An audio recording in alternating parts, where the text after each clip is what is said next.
Secrets of the U.S. Civil War. A Little Girl's Diary. Carrie Berry lived in Atlanta, Georgia. She was 6 years old when the Civil War broke out on April 12, 1861, between the northern states, the Union, and the southern states, the Confederacy. 2 days before her 10th birthday, Carrie began a diary. On her birthday, August 3, 1864, she wrote, "This is my birthday. I was 10 years old, but I did not have a cake. Times were too hard, so I celebrated with ironing. I hope by my next birthday we will have peace in our land so that I can have a nice dinner." Atlanta surrendered to the Union 1 month after Carrie's birthday, on September 2, 1864, but Southern people continued to live there. In November, the Union decided to set fire to factories, warehouses, and railroad stations in Atlanta, afraid their houses would burn down. About 1,600 people still lived in the city. They were afraid their houses would burn down, and some houses did. On November 15th, Carrie wrote, "This has been a dreadful day. Things have been burning all around us. We dread tonight because we do not know what moment that they will set our house on fire."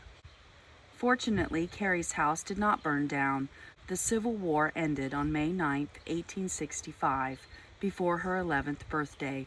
She got her wish for peace. The people who fought. The Civil War drew many people into service. Some, like Confederate General Robert E. Lee and Union General Ulysses S. Grant, became famous. Many others did not, though they still played a big role in the Civil War. Many languages. Many soldiers who fought in the Civil War were not born in the United States. About 1 in every 5 Union soldier and 1 in 20 Confederate soldiers were immigrants. They spoke many different languages. One Union regiment was made up of soldiers and officers who spoke 15 languages. Major Federal Franz Sigel gave orders in German. The orders were translated into Hungarian for his officers. Then they were translated into English for the rest of the men.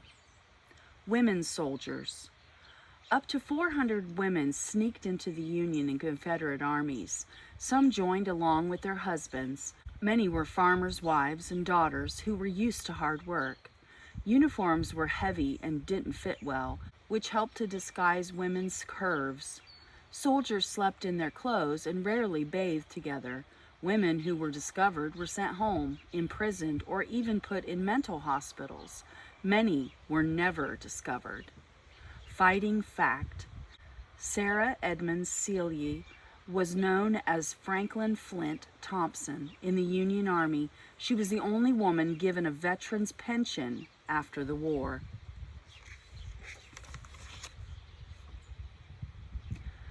The names Bond, Ellen Bond. Many Southerners didn't think of slaves as people, much less spies. Most slaves were not sent to school. A number of Southerners assumed that many slaves were not smart enough to read. Mary Elizabeth Bowser was a slave in Virginia. Before the war, the Van Loo family freed her and her family. Bowser stayed on as a servant. Mrs. Van Loo, noting Bowser's intelligence, sent her to school. When the war started, Bowser was asked to be a spy for the Union. She would work in the household of Confederate President Jefferson Davis. Bowser pretended to be a slow-witted slave who was named Ellen Bond. People nicknamed her Crazy Bet. President Davis discussed war plans in front of her. He left papers on his desk when she was cleaning his office. Not only could Bowser read, she had a photographic memory. She could repeat word for word everything she read on Davis's desk. She gave information to another black spy who drove a delivery wagon. When Bowser was discovered, she ran away. A ship's pilot and politician. Robert Smalls, a slave, was a pilot of the CSS Planter, a Confederate ship. One night when his white captain and first mate were ashore, Smalls sailed the ship out of the harbor and surrendered it to the Union. After the war, Small was elected to the U.S. House of Representatives from the state of South Carolina. The youngest soldier. Many soldiers on both sides of the Civil War were children. The youngest soldier in the war was Johnny Clem. He joined the 22nd Michigan Unit as a drummer at the age of 9.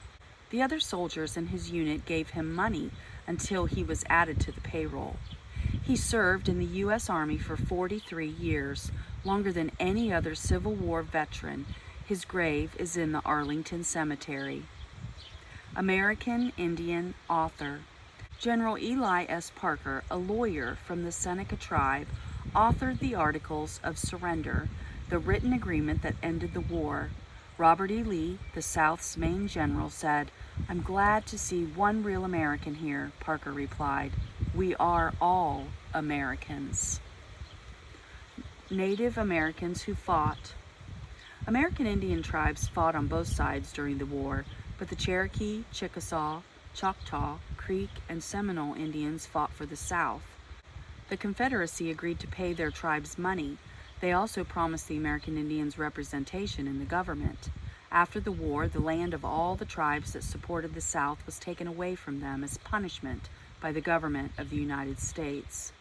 Most Cherokee soldiers switched sides during the war to join the Union. One Cherokee chief remained loyal to the South.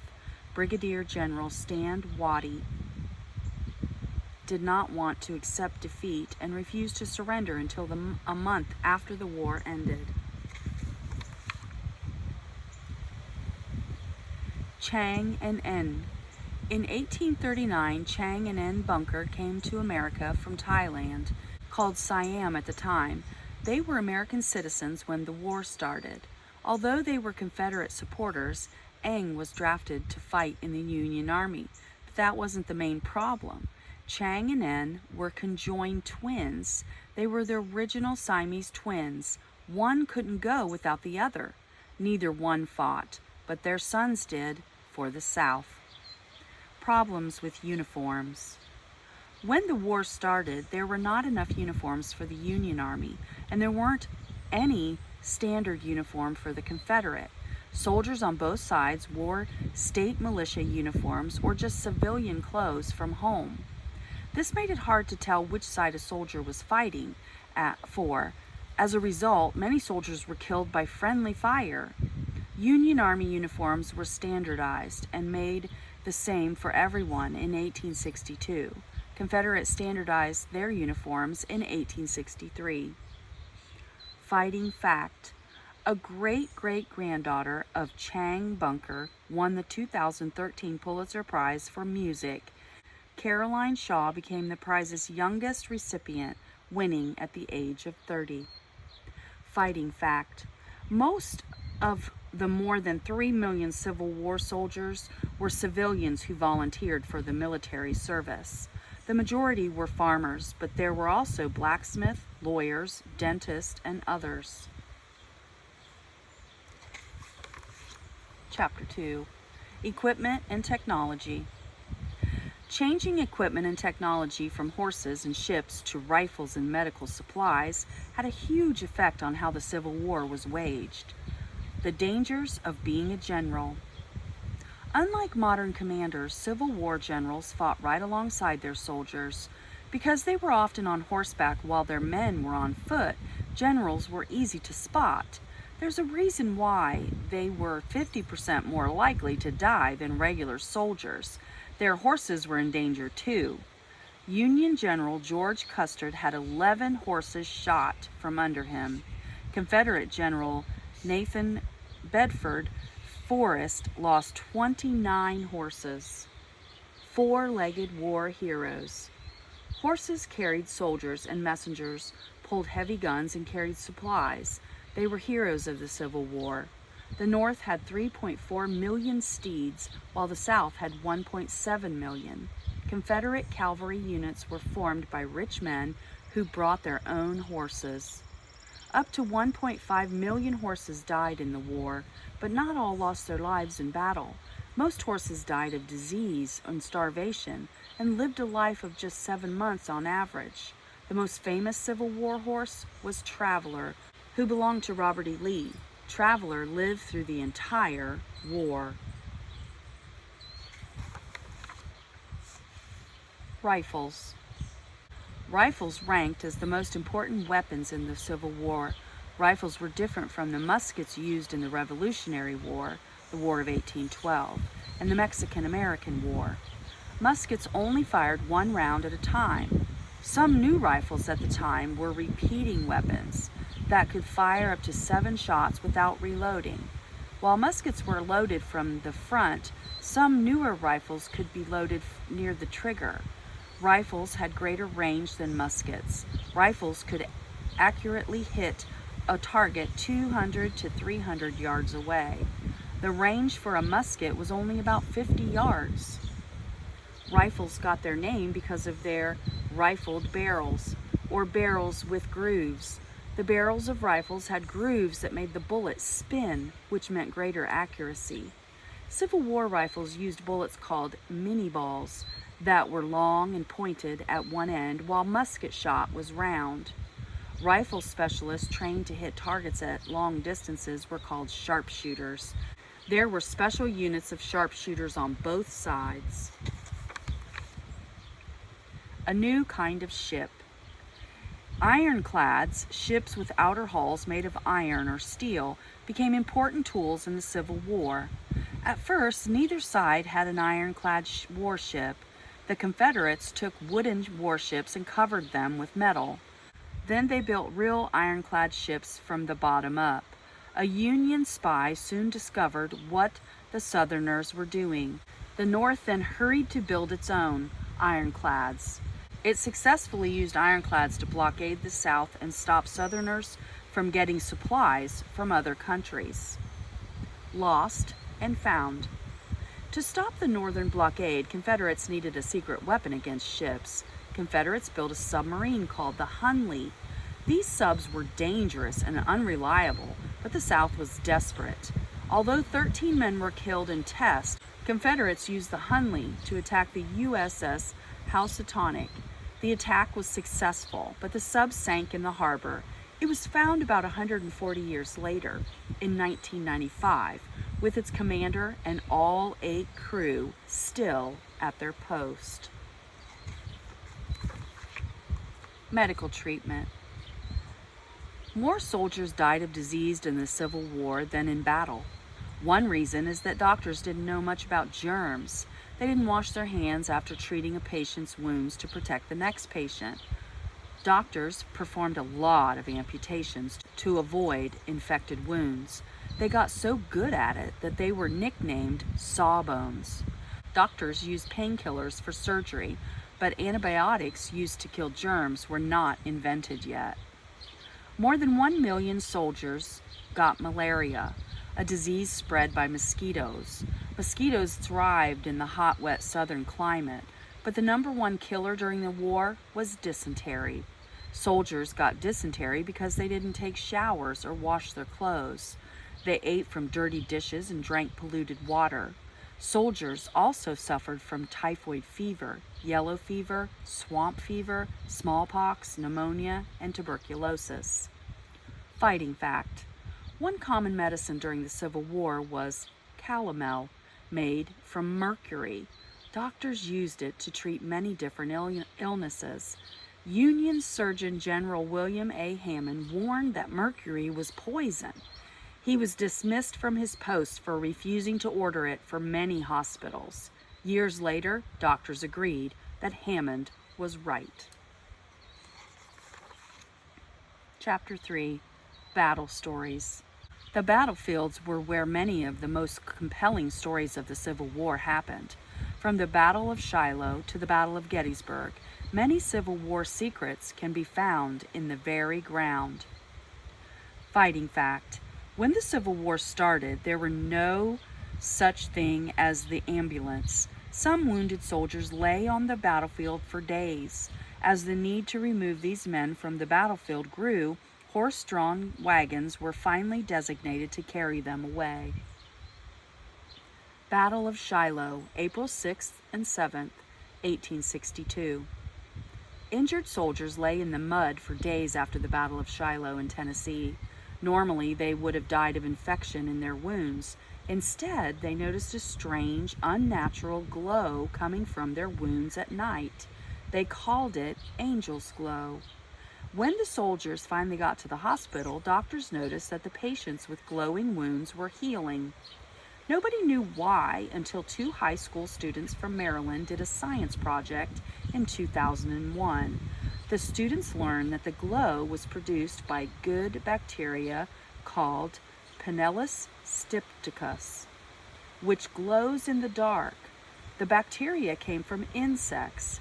It doesn't usually live in humans because people's body temperatures are too high.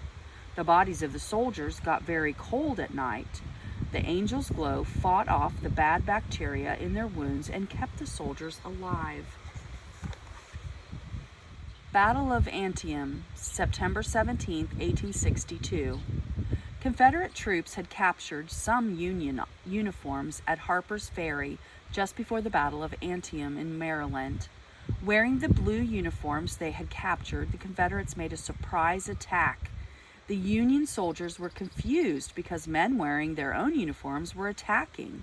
The Union soldiers held their fire, which was a big mistake. Even Robert E. Lee, the Confederate general, wasn't sure which soldiers were his until he saw the Confederate battle flag flying over his troops. Union forces retreated. Fighting fact. At Antietam, Nurse Clara Barton was working so close to the fighting that a bullet whizzed through her sleeve. It killed the man she was treating.